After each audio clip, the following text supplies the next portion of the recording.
The anniversary of the income tax. Somehow I forgot to commemorate, celebrate. Although again, that's not really the word. Maybe commiserate, mourn the 100 years of income taxes. But let me remind everybody again why we have an income tax. I think it's very important because, today we're living in this age of class warfare, the 99% versus the 1%, where the government is promising all kinds of goodies for the 99% if they'll simply tax the 1% to pay for it. Well, the original battle of the 99% versus the 1% was 100 years ago in the agitation for the income tax.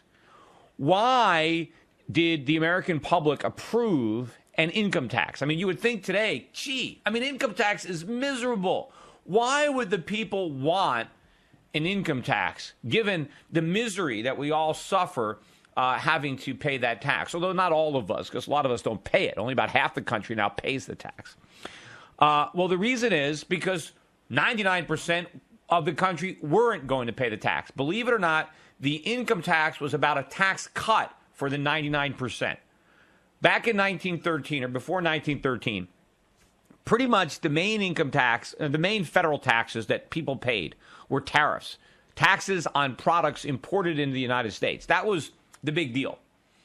And what the politicians said was that, hey, this isn't fair. The poor and the middle class spend most of their money. And so the rich, they're not really paying their fair share because, they're not paying all these tariffs because they earn all this money and they spend a little bit. Let's have an income tax that will affect the rich, and then we won't have to have tariffs. We can get rid of all these tariffs. So in other words, it was stick it to the 1%, soak the rich, and everybody else is going to have a tax cut. In fact, government is going to be free for the average person because we're going to pay for it all by asking the most fortunate among us, the multimillionaires, the Rockefellers and the Carnegies and the Vanderbilts. We'll ask them to pay a tiny little teeny income tax on their income, and the rest of us, the 99% plus, will have a tax cut. In fact, if you go back and look at the income tax, the lowest bracket started at incomes of $20,000 per year. And then if your income was between $20,000, the income that you had between $20,000 and $50,000 was taxed at 1%.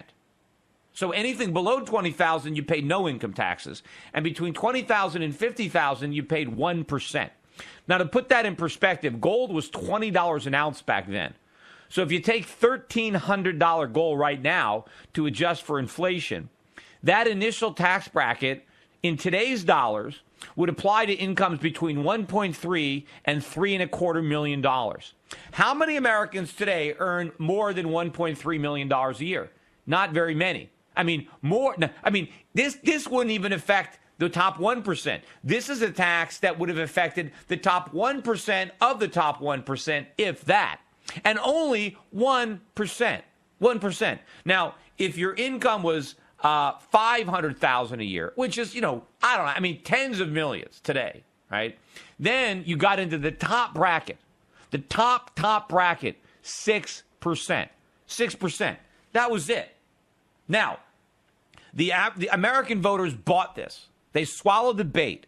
Yeah, let's tax the rich, and we won't have to pay any taxes anymore. Well, look at the situation today.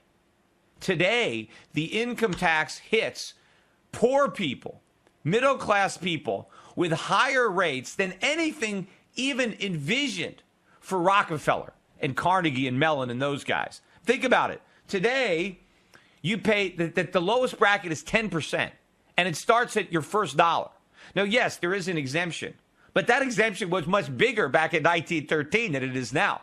So after all your deductions and credits, back in 1913, you had to have $20,000 of income, which is $1.3 million today, before you got into the 1% bracket on the excess above that. Today, after you take your credit, you pay 10% on the first dollar you earn. That's 67% more taxes than was the highest bracket in 1913. And now the highest bracket is 39% or something like that. And 39.6. And that doesn't even account the 3.8% Medicare tax, which of course didn't exist in 1913, hadn't been created yet. But just look at the 39.6. That bracket starts for a single taxpayer at $400,000 a year. To put those numbers in perspective of 1913 and put it back with price of gold, $1,300 an ounce today versus $20 an ounce back then, the top bracket today would apply in 1913 to incomes of $6,150. So could you imagine in 1913 if they said, hey, we're going to impose an income tax that taxes everybody's income at a minimum of 10%, everybody, the poorest among us, and if your income gets to $6,150 a year, we're going to take about 40% of everything above that. 40%. Remember, the lowest bracket, where you started to pay 1%, was more than 3 times that $6,150.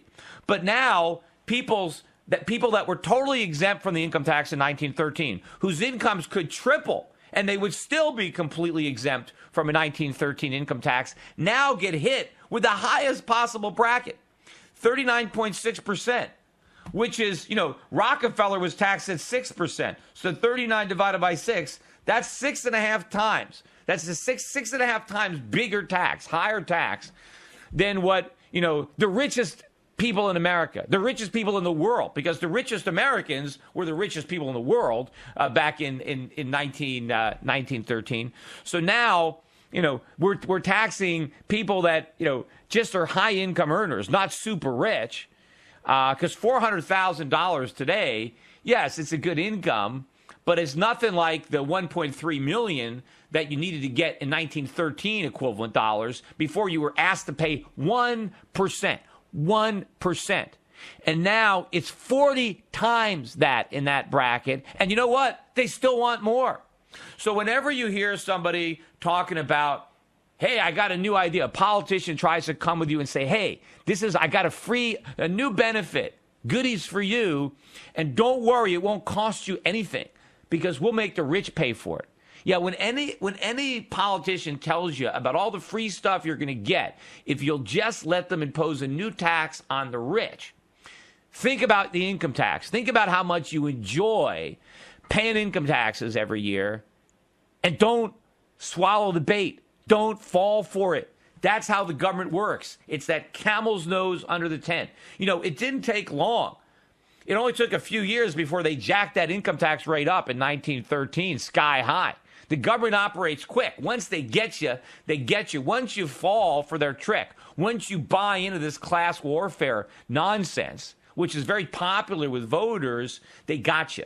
And, when people look back and say, hey, we voted for an income tax, not this income tax, nobody would vote for the tax that we've got today. Of course, except the people that still don't pay it. But even them, they might not be that mean.